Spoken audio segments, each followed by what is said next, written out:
Kharif season రైతులు సిద్ధమైపోతున్నారు. Kharif season పంటను వేస్తున్న రైతులకి ముందుగా వచ్చిన గుడ్ న్యూస్ ఏంటి అంటే ముందుగా వచ్చిన నైరుతి ఋతుపవనాలు. సో మరి వెదర్ రిపోర్ట్ ఏం చెప్తోంది, ఎక్కడెక్కడ ఎలాంటి వర్షపాతం నమోదవుతుంది, ఎలా వర్షాలు ఉన్నాయి దేశమంతా ఒకసారి చూద్దాం. ఫస్ట్ మనం ఇక్కడ చూస్తున్నాం, ముందుగా శాటిలైట్ చిత్రంలో నైరుతి కదలికల్ని పరిశీలిద్దాం. మహారాష్ట్ర, ఛత్తీస్గఢ్, ఒడిషా, కోస్తాంధ్రప్రదేశ్, పశ్చిమ బెంగాల్ ఈ ప్రాంతాల్లో మరికొన్ని భాగాల్లో అలానే రాబోయే 4 నుండి 5 రోజుల్లో నైరుతి ఋతుపవనాలు మరింత విస్తరించడానికి అనుకూల పరిస్థితులు కనిపిస్తున్నాయి. రైట్, ఇక నెక్స్ట్ తెలంగాణ విషయానికి వద్దాం. తెలంగాణలో వర్ష సూచన ఇది.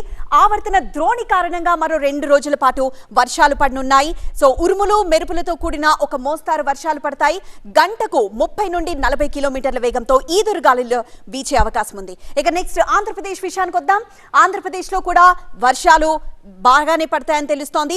రాయలసీమ నుండి మధ్య బంగాళాఖాతం వరకు, సో కోస్తాంధ్ర రాయలసీమలో రాబోయే 5 రోజులు అక్కడక్కడ పిడుగులతో కూడిన తేలికపాటి వర్షాలు కురుస్తాయి. అలానే రాయలసీమ నుంచి మధ్య బంగాళాఖాతం వరకు ద్రోణి కారణంగా ఇటు కోస్తాంధ్ర రాయలసీమలో రాబోయే 5 రోజులు వర్షాలు కురుస్తాయి. ఇక రేపు ఆంధ్రప్రదేశ్లో వర్ష సూచన ఎలా ఉందో చూస్తున్నాం.